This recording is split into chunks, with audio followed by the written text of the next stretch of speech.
If you are a parent of an athlete, I want you to hear this. You are already your kid's most powerful mental performance coach. It's not me. It's not their strength coach. It's not their varsity coach. It's you.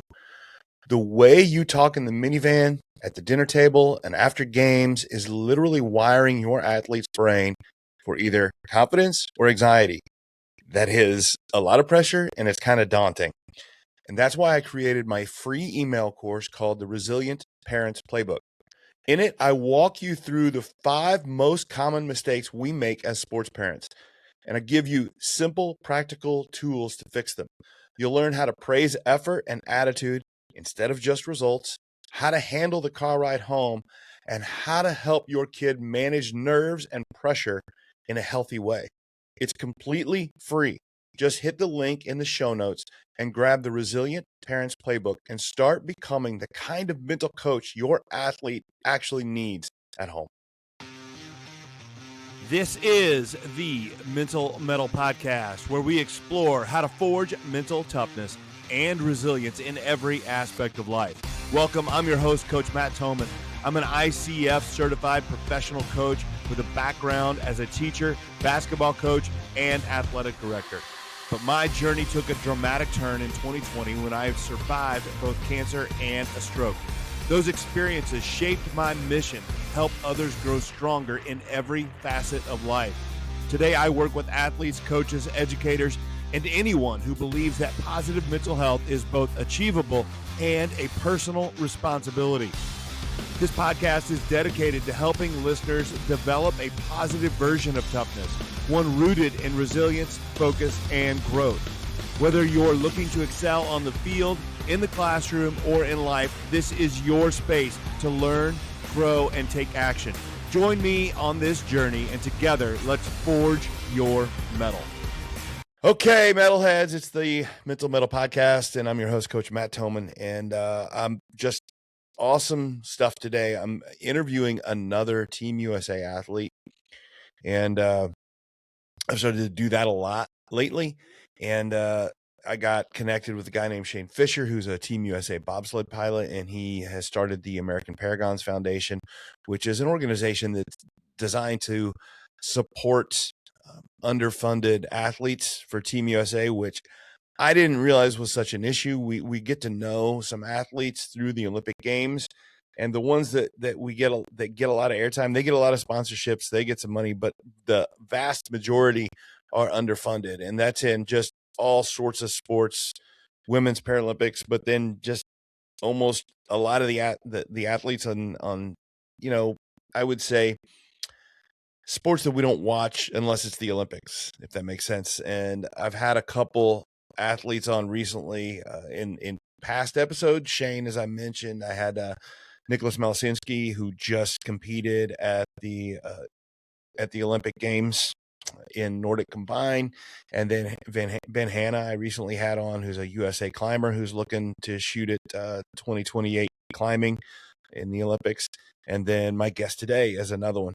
And it's the best part, and I was really excited when this started, and I thought, man, this is going to be really cool to interview Olympic athletes, because all I do is talk about the mental part of athletics, and I was very hopeful that they would be shining examples of the sort of stuff that I preach. And I'm happy to say that it's just beyond what I expected.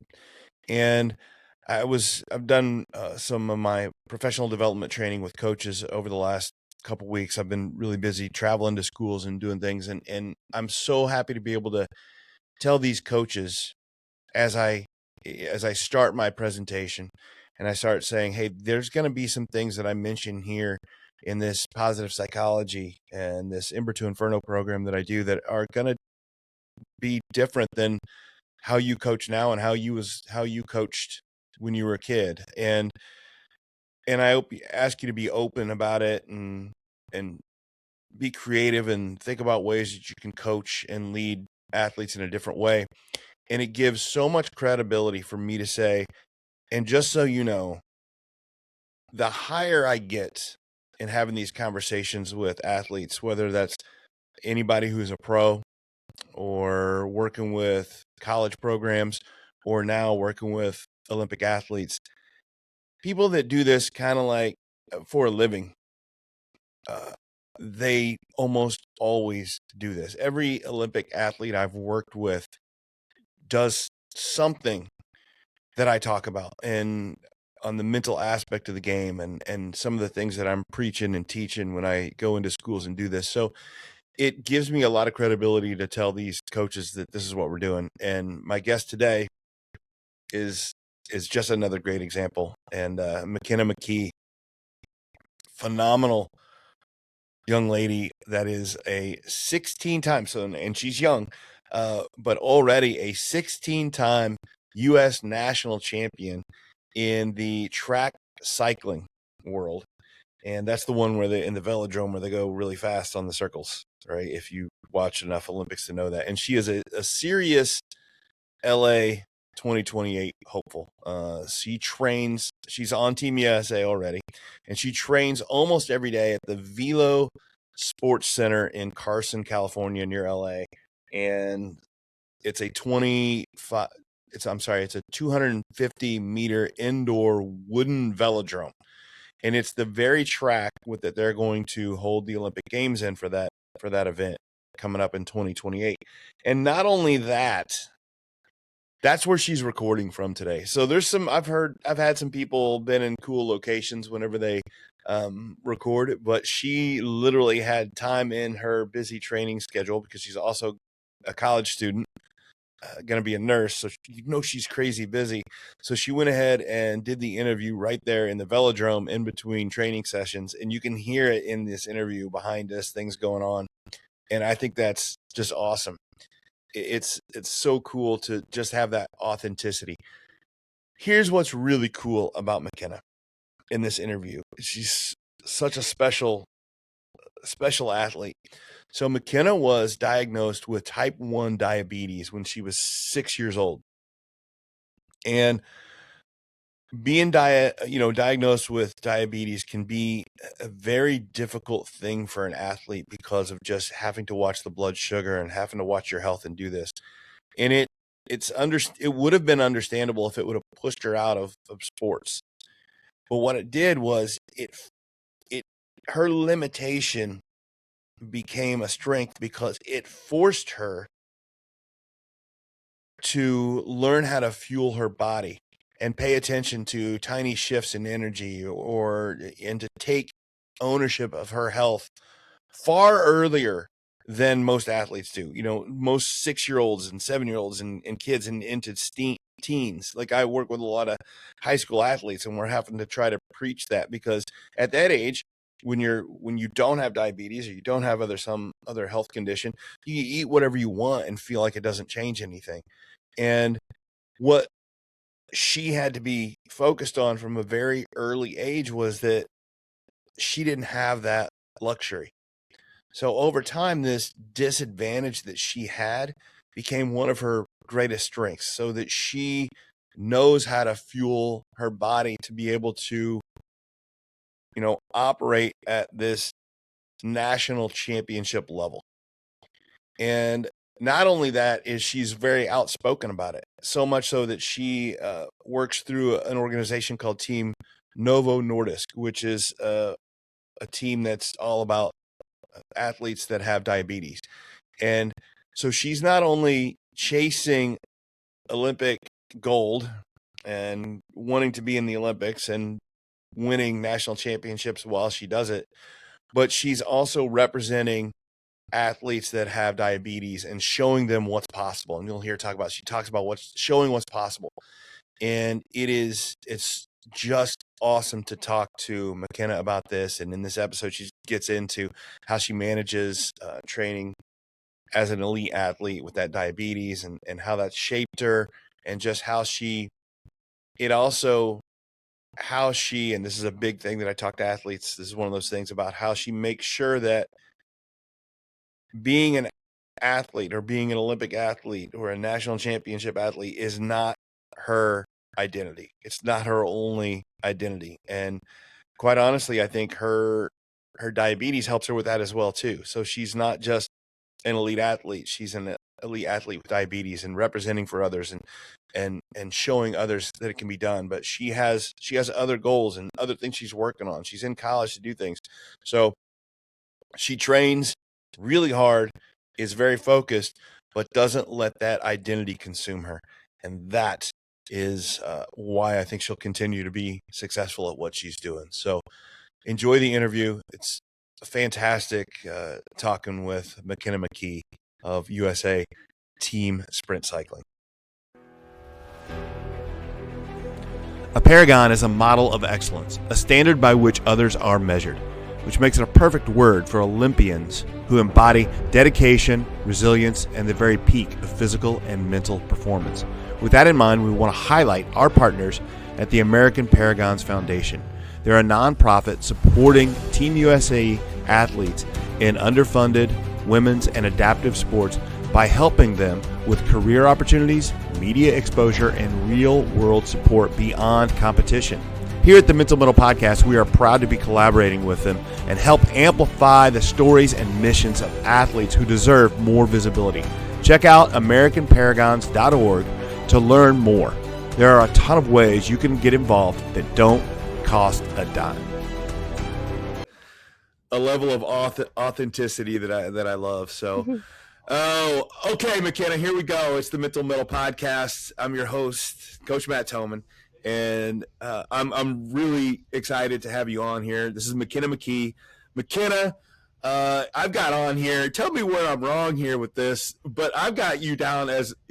Are you some sort of 16-time U.S. national championship in sports cyclist? Yes, Matt, that is correct, and I'm just trying to work my way to towards LA 2028. So yeah. I love that. What's amazing to me, because I know nothing about the sport other than I watch it once in a while on the Olympics and go, that looks like it's crazy.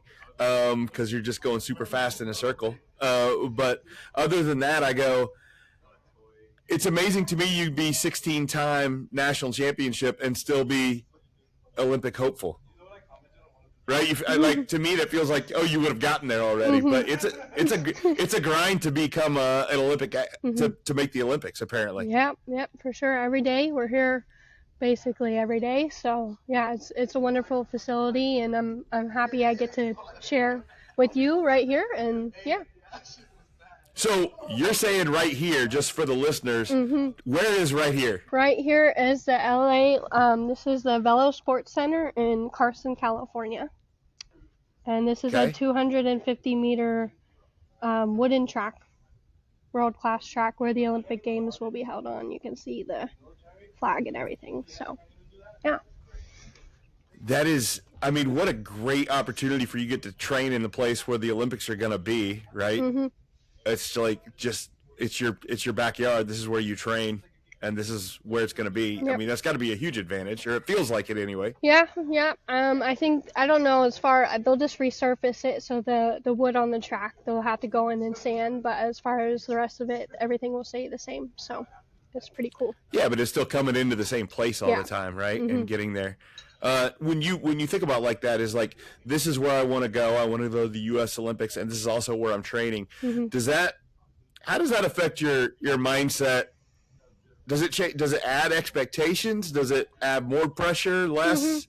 I think, like every day, it's like, okay, this is the track where the Olympics are. No matter if it's a good day, bad day training, it's just another one to add that I can cross off the training list and the days to go to the Olympics. So.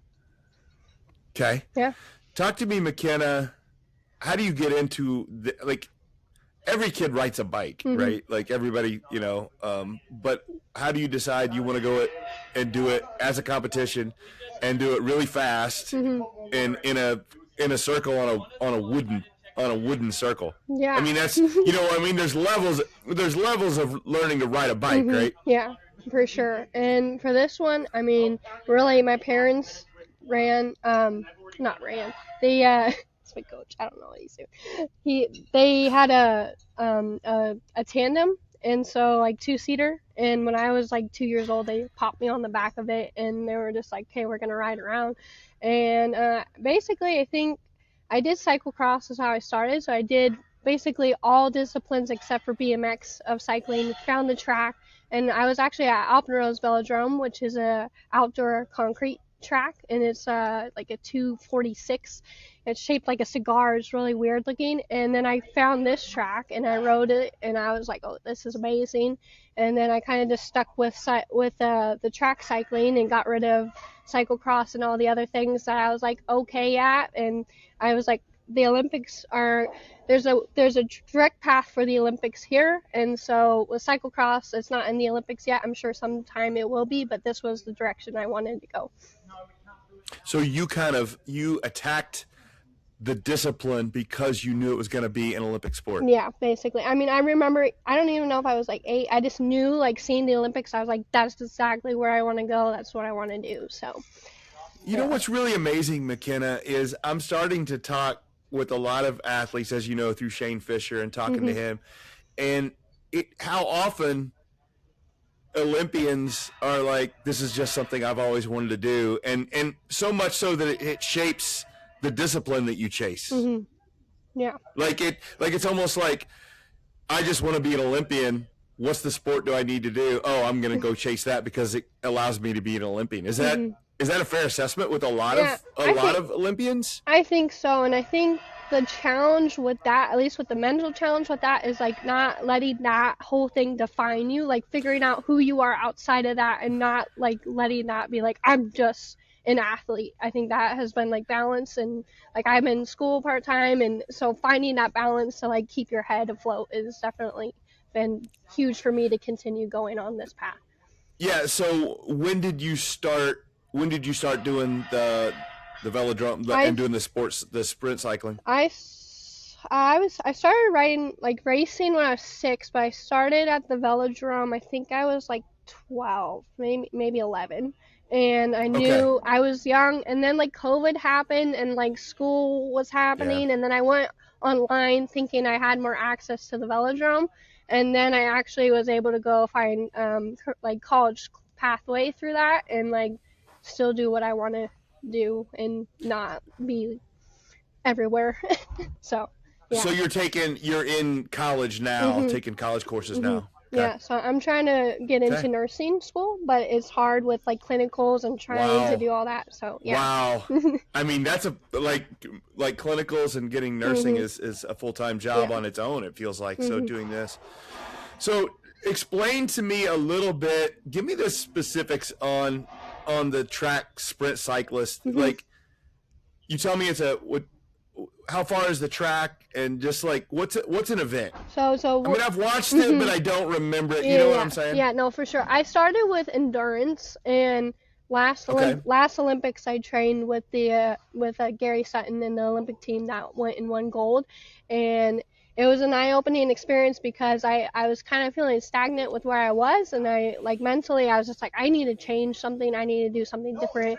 What does it mean to be an Olympian, and training with them and doing all that was just eye-opening. And so I've kind of done everything. So with the sprint, it's actually a lot easier to explain. There's 4 events, 3 events that are in the Olympics. There's the kilo that is not in the Olympics, which is basically just four laps all out by yourself. I don't really particularly do that one because it's not an Olympic event. And then there's the Kieran, which 3 laps with a motorcycle, and then 3 laps without. So the motor actually gets you up to speed. You draw cards for position. That's my favorite one. And I think kind of my forte is that one, just because it's basically, from an endurance standpoint, it's like a scratch race, motorized scratch race, and then it's 3 laps completely all out. And depending on where you are is how you draw. So it's 6 riders. And if you're at the front, if you draw a 1, you're at the front. If you draw a 6, you're at the back. And basically, you can change order when the motor is on the track, but you cannot pass the motorcycle while the motorcycle is still on the track. So there's a lot of like tactics and patience that comes from it, and like not being overly patient, and kind of this like a game of chess, and you kind of like get to instigate things, and you like kind of get to bully your way through. And it's honestly a lot of fun. Yeah, it's really good. Yeah. Is that something that's going to make more sense to me when I see it? Probably, yes. I mean, I think I've seen some images of it, and I can remember it. But having just the fact that there's a motorcycle on there and doing it seems like it's what is the define to me what it is like whoever wins gold at that event that you're talking about. Yeah, so what is that person gonna have to be like the best at? Because it's not just cycling. Yeah, no. It's basically like because they're always like, oh, well, not necessarily the strongest or the fastest one will win. It's like time sensitive. And so like the motor goes up. I forget what the speed is. I should know this. But it gets up to a certain amount of speed. Not off the top of my head, I know. And then the motor comes off. And so everybody's in a lineup unless somebody from the back or the front wants to change around. So it's like literally a cat and mouse game that you see like with the match sprinting. That's the other one. But instead you have 6 of them. So it's very complex to explain. You would have to see it in person or we put a video in or something. I know that you just said you don't know the exact speed, but give me a ballpark. Like what are the speeds that you're like the fastest you get going on this track? Between 70 to 80K. I think the women may be a little bit under, between 55, 60. It just depends on like who's in that race and like how far out you go, because if you go out sooner you're kind of come off because they only track like your last lap basically. So yeah, so we're talking upwards, like we're talking around 40 miles an hour. Yeah, like 40-50 miles an hour for sure. Yeah, but you're absolutely cooking. And you're only on one gear and you have no brakes, so you're basically stuck. And you're strapped in. And that's why they like you have to have help like getting started, right? Yeah. So somebody will have to hold you and push you up, and so that's fun. Okay? Talk to me. Like I know you've done it since you were 6. You started doing some stuff. Yeah. But at any point, does it become terrifying that you're strapped into a bicycle going 50 miles an hour? Only when you're going slow. I feel like the most times I've actually fallen is when I'm going slow. That's fair. Because you're strapped in, like you're completely clipped in, and then you have a strap that goes over your foot. And then sometimes you actually put what's called a shoe cover, which goes over the strap, so you're completely stuck if you fall over, basically.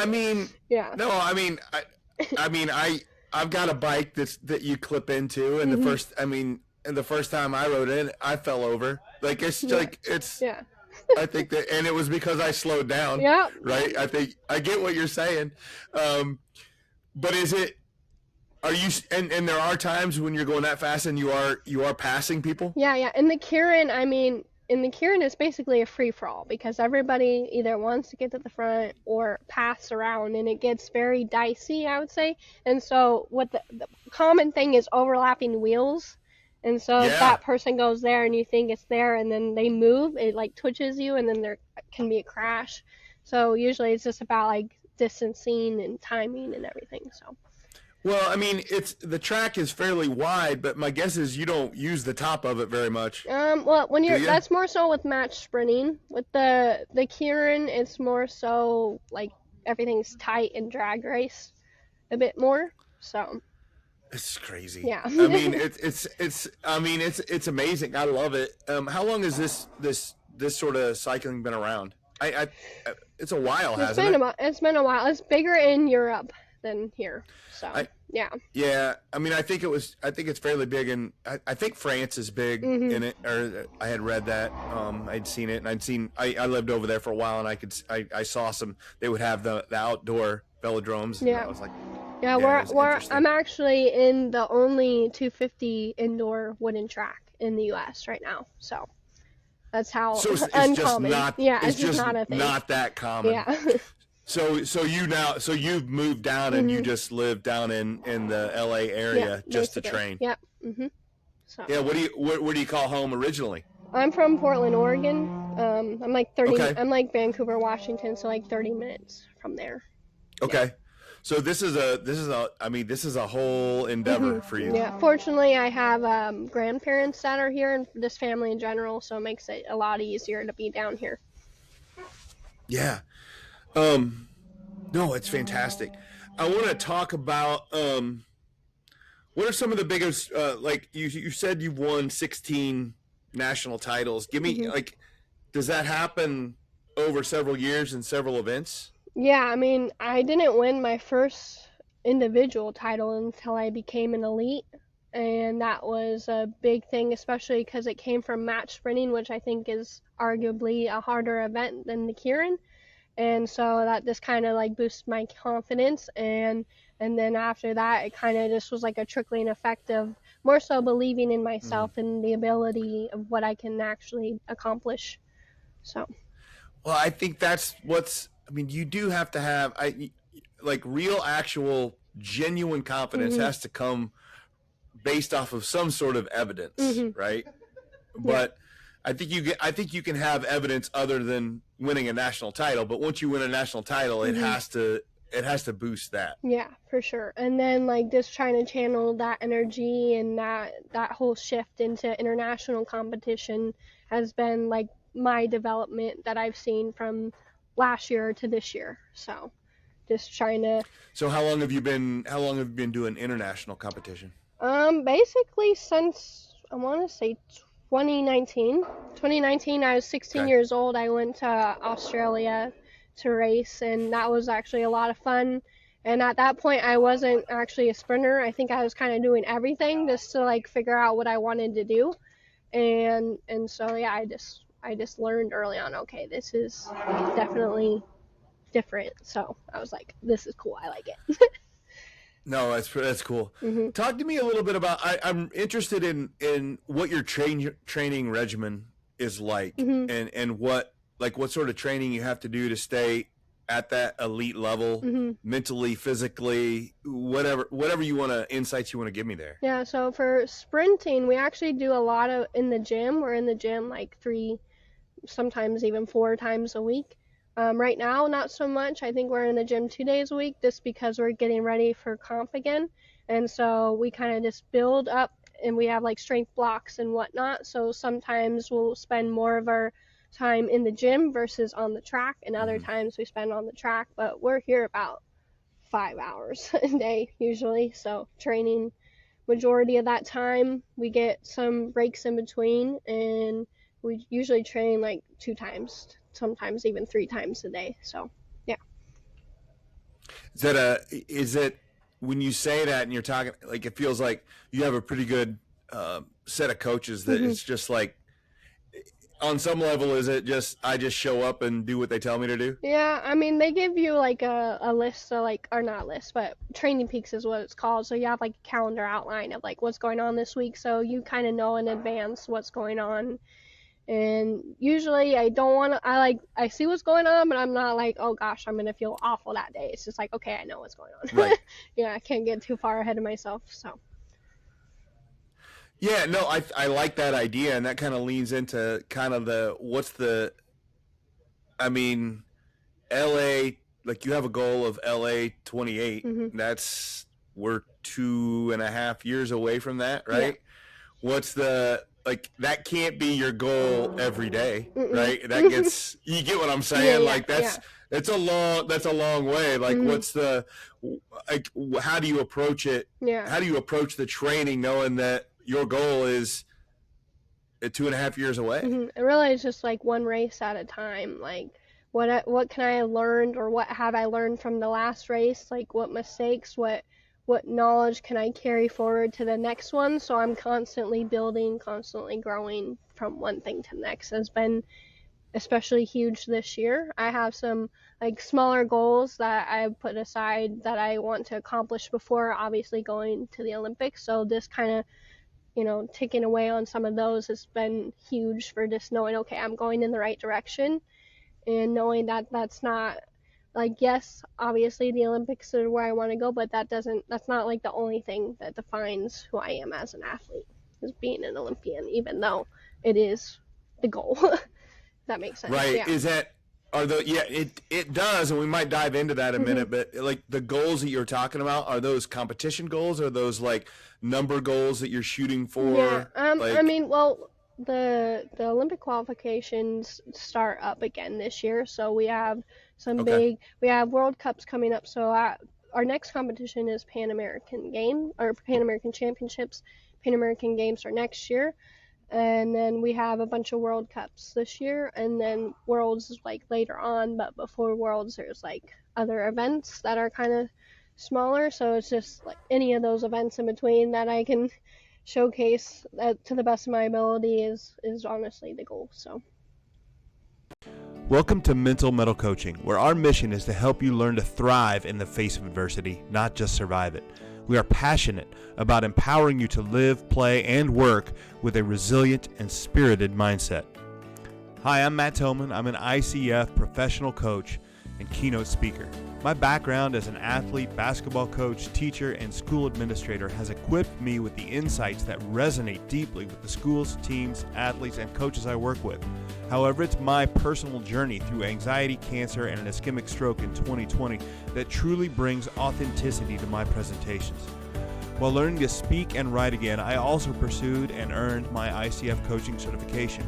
Now the practices I embrace are more than theoretical concepts. They're a way of life. Developing a positive mindset is within reach for all, but it requires self-awareness and the repetition of intentional activities. At Mental Mettle Coaching, we'll guide you, your staff, and your students on this transformative journey. Together, let's forge your mettle. Okay. yeah. So let's ask this question. When you're talking about how that's your goal, you want to be an Olympian, and that's a big part of your identity, but it can't be all of your identity, and that can't be the focus. And I could not agree with you more on that. I think that's fantastic. But then that begs the question, like, who's like outside of that, like, how do you tell me about yourself? You know what I'm saying? Like, how do you make sure? How do you make sure that you're able to explain who you are that isn't necessarily answered with an Olympian? Yeah, I know. It's like something I keep like trying to rehearse and like remind myself. Okay, like because then it's like I see her and I read so much about like Olympians that go to the Olympics and then they just like have no identity after, or like something happens and you're not able to go back to the sport. Like, what do you do then?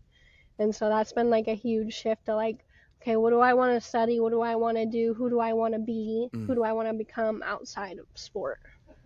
So, yeah.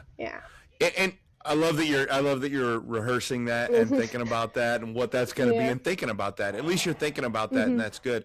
I don't believe. I think that you might run into some athletes that think that it has to be your entire identity to be successful, but I think that's I don't know that I agree with that. And as you said, I think it's very dangerous in the long term. For sure. So. Well, then it becomes your identity doesn't just come in as am I an Olympian? It's whether I win and lose, and that's even harder. I mean, if you even look at the statistics that show how rare it is to even qualify for the Olympics, like stuff like that. So. Yeah. So, tell me about. I want to hear about, because you compete. This is what's really amazing, and you mentioned, and I'm wondering if it has something to do with it. You talked about being into nursing, and you compete, and you have diabetes, and that is a big part. So to me, that feels like that's kind of a little bit of your identity too, because whenever your name pops up, when I'm doing some research on you, that comes up as well. And I think that's fantastic. I'd love to hear about the team that you're on that is with athletes with diabetes, and what that means to you, and what the goal of that is, and just some of that struggle. Yeah, so I was diagnosed with diabetes when I was 6 years old, and now it feels so far away, so it's been like 15 years now, and I just remember like trying to figure out sports again, and like swimming wasn't an option because at that time I was still learning, like my parents were helping me out, so I was swimming, I was running, I was doing I was always active, but then like when I went back to the bike again, I just felt so like free, like I didn't feel like my diabetes was it didn't separate me from anybody else. I just knew it was going to help me take care of myself better. And then I think a family friend of ours contacted us with Team Nova Nordis. So when I was 15 years old, I went to Talent ID Camp in Athens, Georgia with Team Nova Nordis. And that's when, like, a year later, they picked me up and signed me for the team. And it's basically just an ambassador role is what I do. And so I'm actually on a trade team outside of that called Star Track UCI. So they have a bunch of points that I had the opportunity to chase outside of racing with Team USA. And they basically, like, collectively, those teams outside of, like, national team program has helped me, like what I'm saying about like self-identity and like learning, and like there's been media camps that I've done with Team Nova Nordis in Spain, and like connected with other diabetic athletes as well has been really big step in the right direction of like who do I want to be outside of sport for sure. Yeah. So what was some of the, and yeah, you say it seems like so long ago, and I'm sure that it's a really, like, you probably are so dialed in on how to take care of your body and handle it.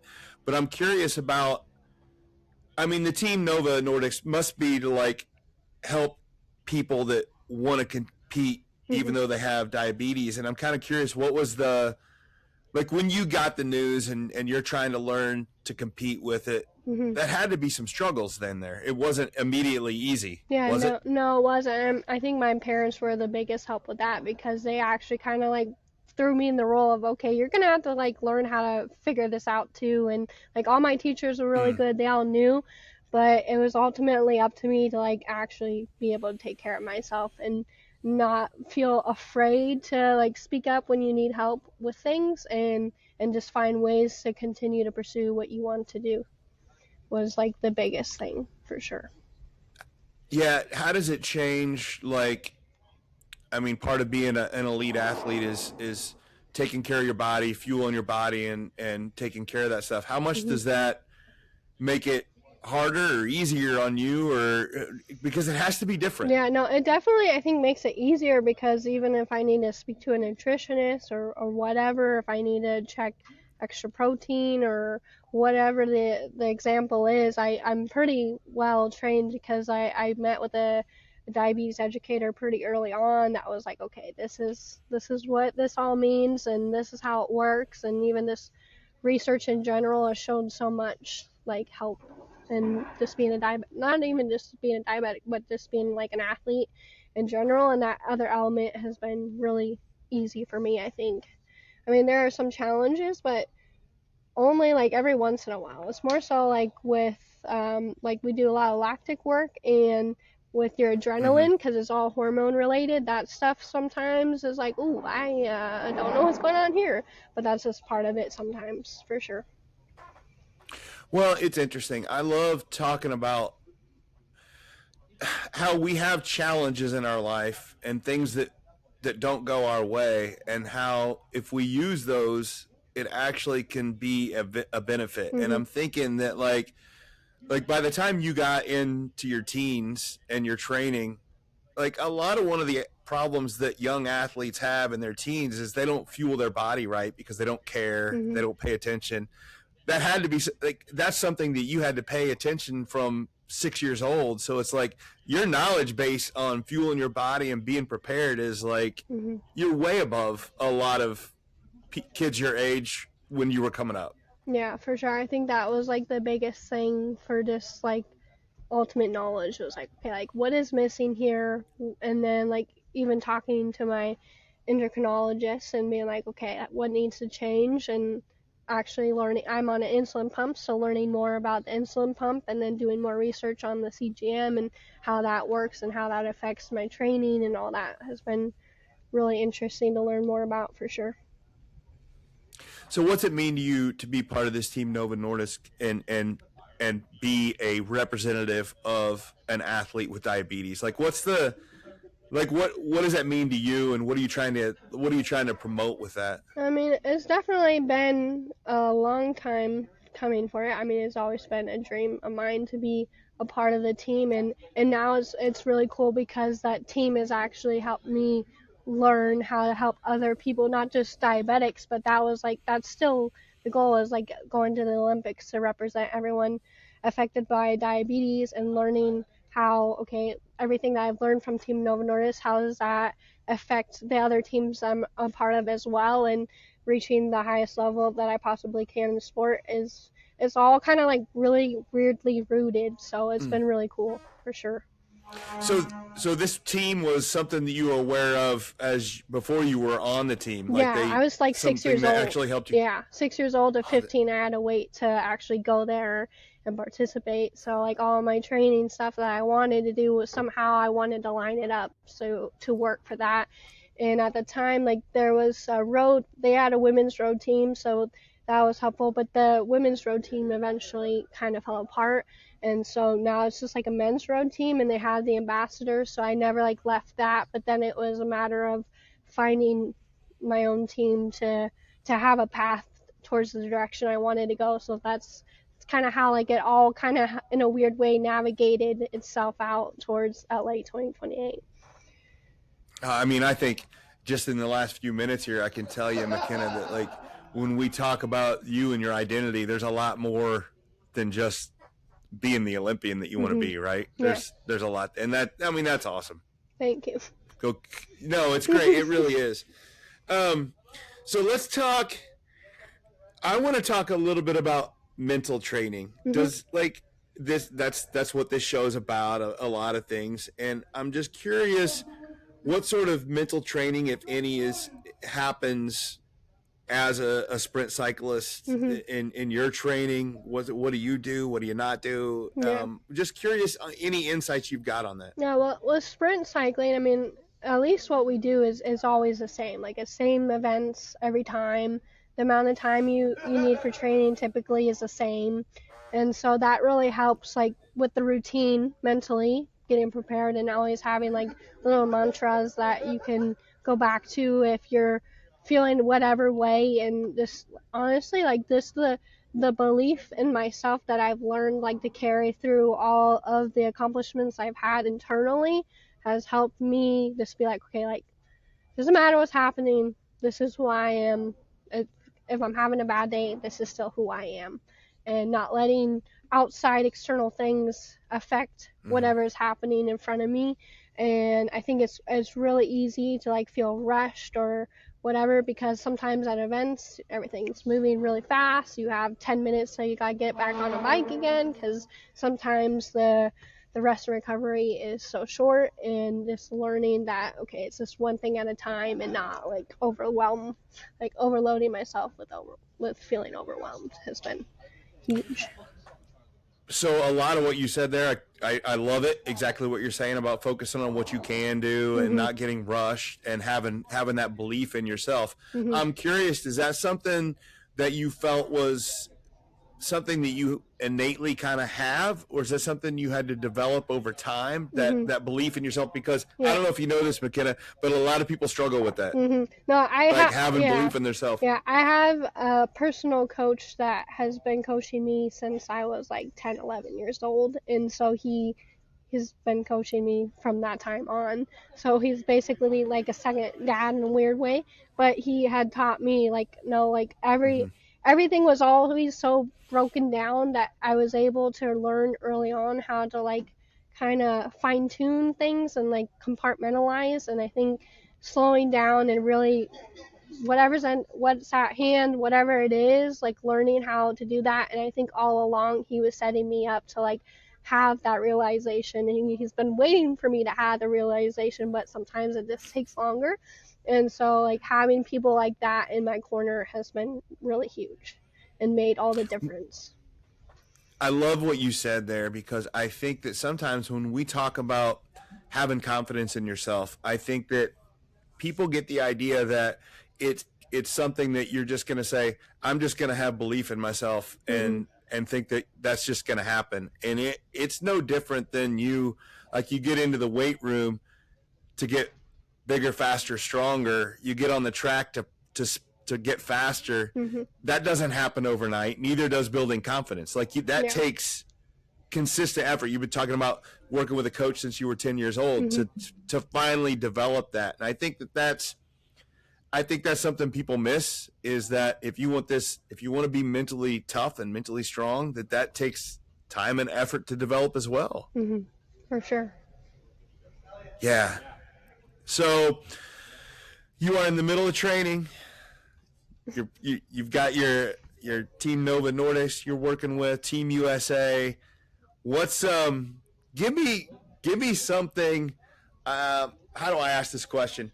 I'm looking for something interesting about the training and what you really love about it that might surprise everybody. Like what's the daily life that's like this like you really enjoy that I might not know anything about. Well, we do a lot of our things is like mimicking races. So we'll do, sometimes it's like every aspect of the race, or sometimes you take it apart. So like flying 200, we do a lot of work with that. Sometimes there's even a motor involved that you get to chase around the track, and that's just to like work on getting faster, because you can't possibly go faster on your own. You need stuff to like, carrot to chase or whatever to go faster.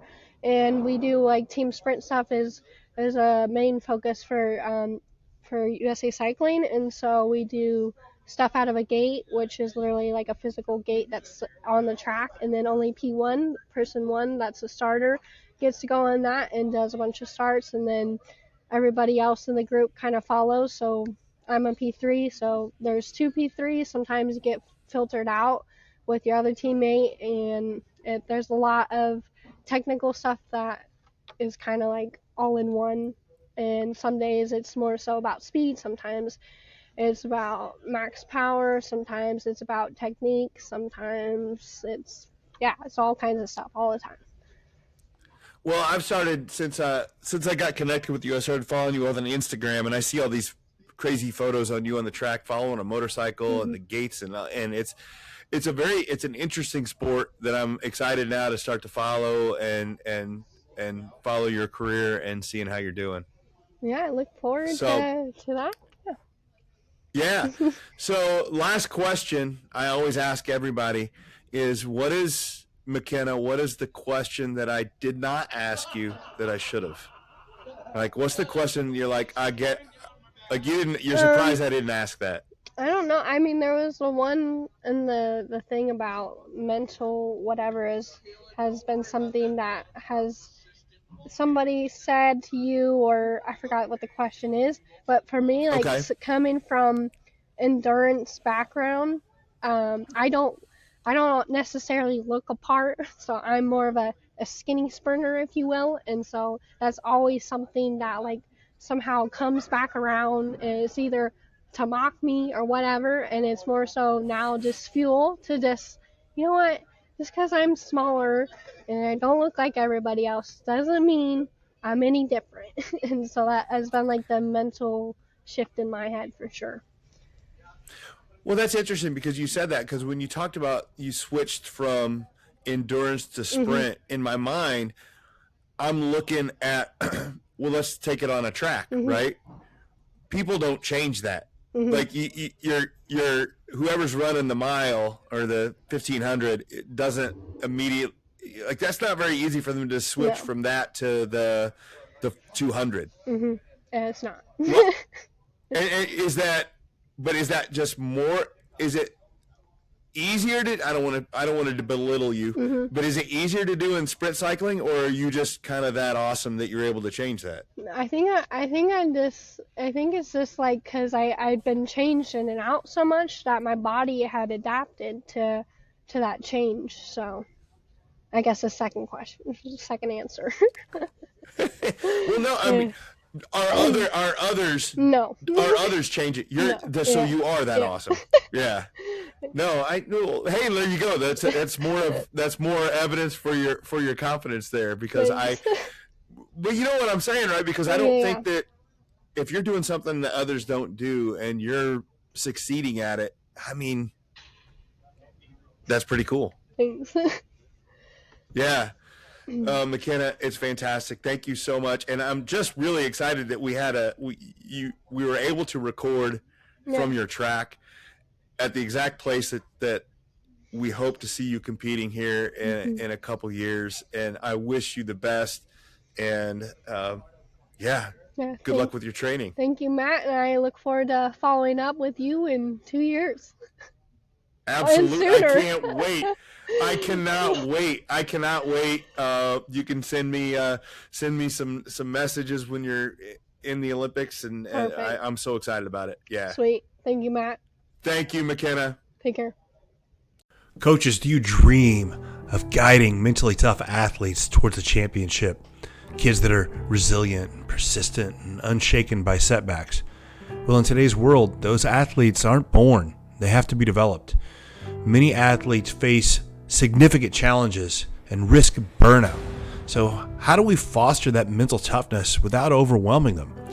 Well, introducing the Ember to Inferno program, Building Mentally Tough Athletes. This series is designed specifically for coaches, offering a deep dive into your own journey of mental toughness and equipping you with practical tools to build confidence and belief in your athletes.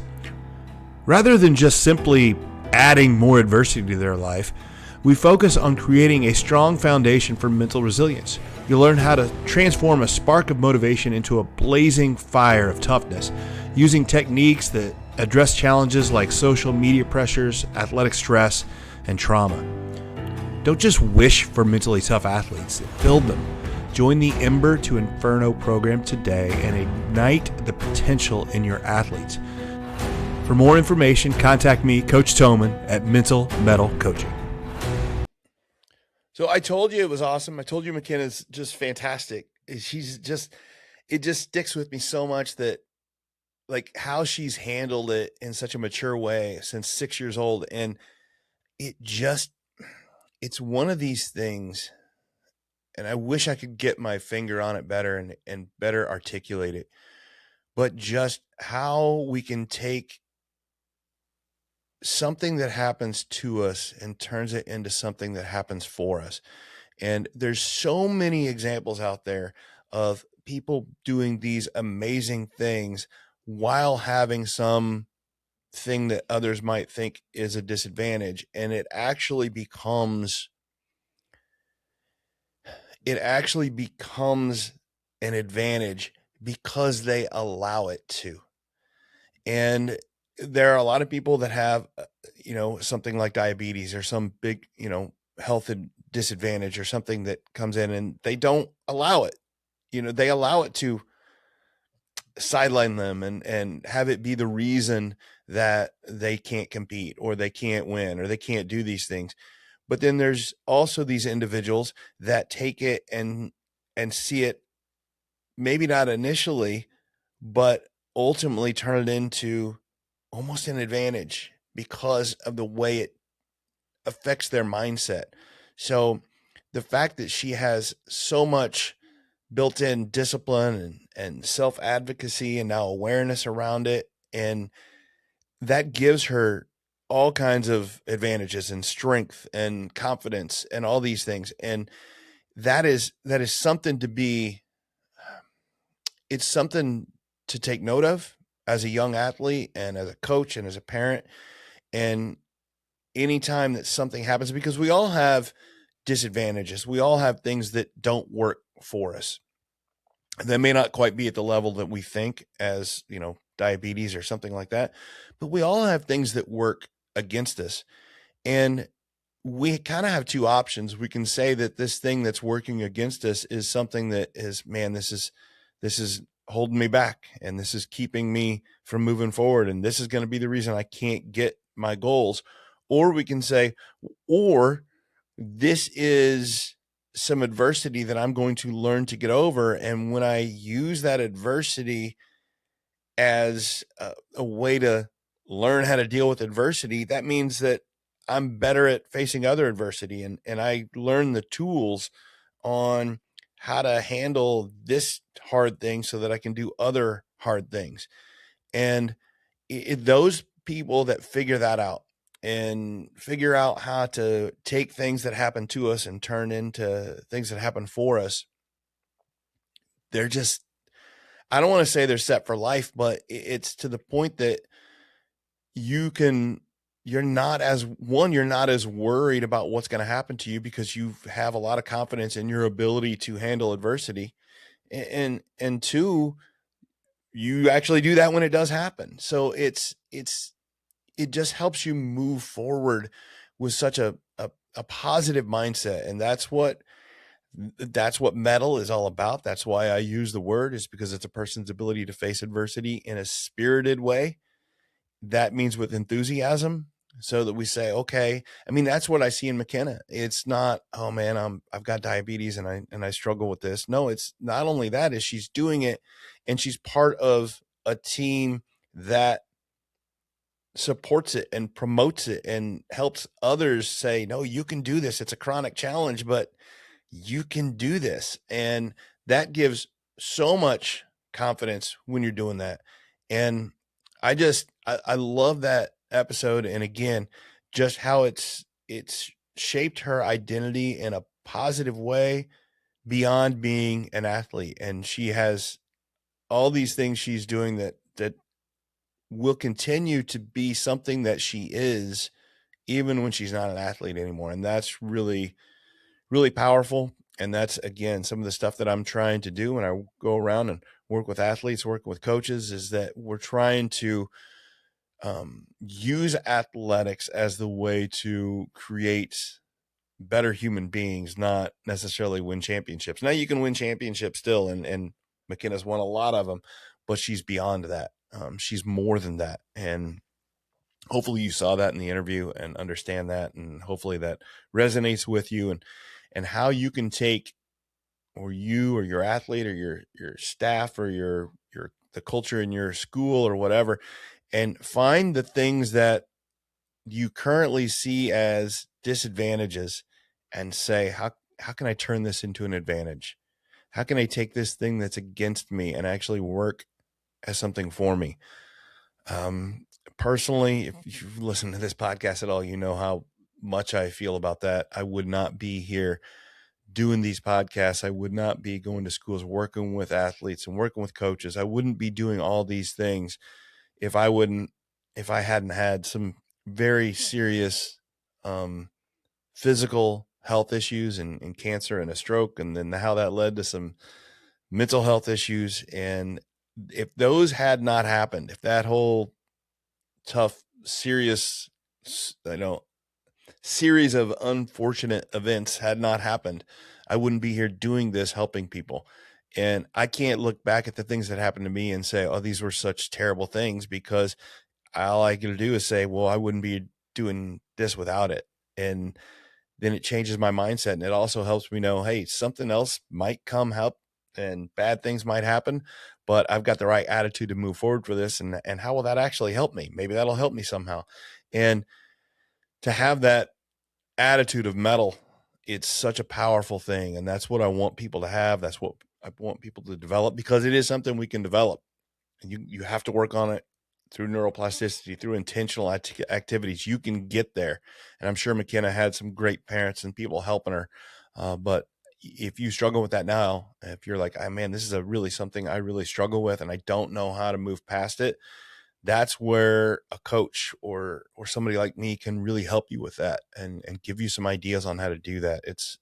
But you have to be intentional about it. You have to move forward and say, I want this and I want to do that. And you can do that. And I hope that you do. Pray that you do.